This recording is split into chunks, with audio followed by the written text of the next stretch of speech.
மாலை 3 மணியிலிருந்து 8 மணி வரை இங்கு மதுரையிலே அம்மா திடலிலே முருக பக்தர்கள் மாநாடு நடைபெறுகிறது. அதை ஒட்டி கடந்த 5 நாட்களாக அறுபடை வீடு முருகனையும் இங்கே எழுந்தருளச் செய்து இதற்கு பூஜைகள் நடக்கிறது. நீங்கள் பார்த்தால் ராஜா சொல்லணும்னு அவசியம் இல்லை, கண்ணால் பார்த்து கொண்டிருக்கிறீர்கள். கடந்த 5 நாட்களாக தினந்தோறும் பல்லாயிரக்கணக்கிலே முருக பக்தர்கள் இங்கே கூடி முருகன் அருள் பெற்று கொண்டிருக்கிறார்கள். அதனால தான் சில முருகன் விரோத ஹிந்து விரோத தீய சக்திகள் அதிகமாக குறைக்கின்றன. ஏன்னு சொன்னால், இங்கே அறநிலைத்துறை அமைச்சர் என்ன சொல்லியிருக்கணும்? முருகன் மாநாடு நடக்குது, முருக பக்தர்கள் மாநாடு, எல்லாரும் அங்கே போங்கன்னு. ஏன்னா நீ யாருக்கு மந்திரி? இந்து சமய அறநிலைத்துறைக்கு மந்திரி. ஆனால் அவர் சொல்கிறாரு இது சங்கிகள் மாநாடா. நான் கேட்குறேன், ஆமாம் நாங்கள்லாம் சங்கிகள், நீங்கள்லாம் மங்கிகள். அறிவு வேண்டாம். நான் கேட்குறேன், நாங்கள் நடத்தின மாநாடு பழனியில், அதுதான் முருக பக்தர் மாநாடுன்னு சொல்கிறாரு. அதில் இறுதியாக பேசியது யார்? உதயநிதி ஸ்டாலின். உதயநிதி ஸ்டாலின் என்ன சொன்னார்? இது ஆன்மீக மாநாடு அல்ல. என் வார்த்தையா இது? இல்லை, இதை சொன்னது உதயநிதி ஸ்டாலின். நீங்கள் நடத்தின மாநாடு ஆன்மீக மாநாடு அல்லனா அது என்ன மாநாடு? நாத்திக மாநாடு, தீகா மாநாடு, திமுக மாநாடு, ஹிந்து விரோதிகள் மாநாடு நீங்கள் நடத்தினது. இது முருக பக்தர்கள் மாநாடு. நாங்கள் அரசியலே பேச விரும்பலை, எங்களை கம்பல் பண்ணுறீங்க. நீங்கள் சொல்கிறீங்கல்ல பவன் கல்யாண் வர்றாருன்னு, ஏன்னு கேட்குறீங்க. இந்த அல்லோலியா பாபு கேட்குறாரு ஏன் பவன் கல்யாண் வர்றாருன்னு.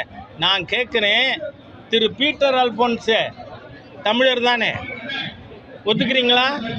பீட்டர் அல்போன்ஸ் தமிழரா இல்லையா? அமீர், ஜவாஹிருல்லா, ஆலூர் ஷானவாஸ், இவங்கெல்லாம் தமிழர்கள் தானே. முருகப்பெருமான் தமிழ் கடவுள். திருச்செந்தூரில் நடக்கிற முருகப்பெருமானின் குடமுழுக்களை இவங்க எல்லாரும் வந்து நின்று திருநீர் பூசி சாமி கும்பிடுவாங்களா? நான் கேட்குறேன், திருமாவளவன் என்கின்ற ஒரு தீய சக்தி முஸ்லீம்களை வச்சுக்கிட்டு இந்த முருக பக்தர் மாநாடை எதுக்குறாராம். அந்த முஸ்லீம்கள் இங்கே வந்து முருகனை கும்பிடுவாங்களா? இங்கே வர வேண்டாயா? திருச்செந்தூர் முருகனுக்கு குடமுழுக்கு நடக்குது, அதில் கும்பிடுவாங்களா உன் கூட வந்து நின்னவங்கள்லாம்? ஆகவே இந்த ஹிந்து விரோத தீய சக்திகள் மொழியின் ரீதியாக இந்துக்களை பிரிக்க பார்க்குறீங்க. நீங்கள் என்ன சொல்ல வரீங்க? தமிழர்கள்னு சொன்னால் அது இந்துக்கள் தான். ஏன்னா தமிழ் கடவுளை ஏற்றவர்கள் மாத்திரமே தமிழர்கள், மற்றவர்கள் தமிழர்கள் அல்ல. ராஜா சொல்லல, திருமாவளவன் சொல்றாரு. ராஜா சொல்லல, சேகர் பாபு சொல்றாரு. தமிழ் கடவுள் முருகனை ஏற்காதவர்கள், தமிழ் கடவுள் முருகனை கும்பிடாதவன் எவனும் தமிழன் இல்லைன்னு சொல்ற தைரியம் இந்த அல்லேலியா பாபுவுக்கு, சேகர் பாபுவுக்கு வருமா? ஆகவே முருக பக்தர்கள் கூடியிருக்கிறார்கள், தினந்தோறும் வருகிறார்கள். இந்த தீய சக்திகளுக்கு பதில் அளிப்பார். நன்றி. தொலைநோக்கு சிந்தனையோட தான், அரசியல் தொலைநோக்கோட தான் வந்து இந்த மாநாடு நடத்துறாங்கன்னு திருமாவளவன் சொல்லியிருக்காரு. முருகப்பெருமானே தீய சக்தியை, சூரனை சம்ஹாரம் செய்யறதுக்காக அவதாரம் பண்ணாரு. பார்வதி அம்மாளிடம் வேல் பெற்றார்.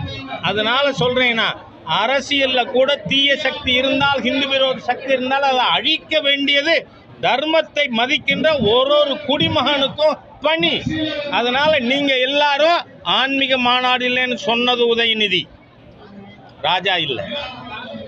ஆன்மீக மாநாடு இல்லைன்னா என்ன அர்த்தம்? நாத்திக மாநாடு. ஆஸ்திக மாநாடு இல்லைன்னா நாஸ்திக மாநாடு. ஆகவே நீங்கள் விரோதிகள், முருகனின் எதிரிகள், தமிழ் பண்பாட்டின் எதிரிகள். நான் கேட்குறேன், பவன் கல்யாண் அவர்களை வர்றதை எதிர்ப்பு தெரிவிக்கலாமா? మీరు ఎవరండిன்னு கேட்குறேன் நான் சேகர் பாபுவை. మీరు ఎవరండి? பதில் செப்பண்டி. என்ன ஏமாத்துறீங்க? மொழியால தமிழ் மக்கள், இந்துக்களை பிரிக்க பார்க்குறீங்களா? துரோகிகள், முருகனின் எதிரிகள்.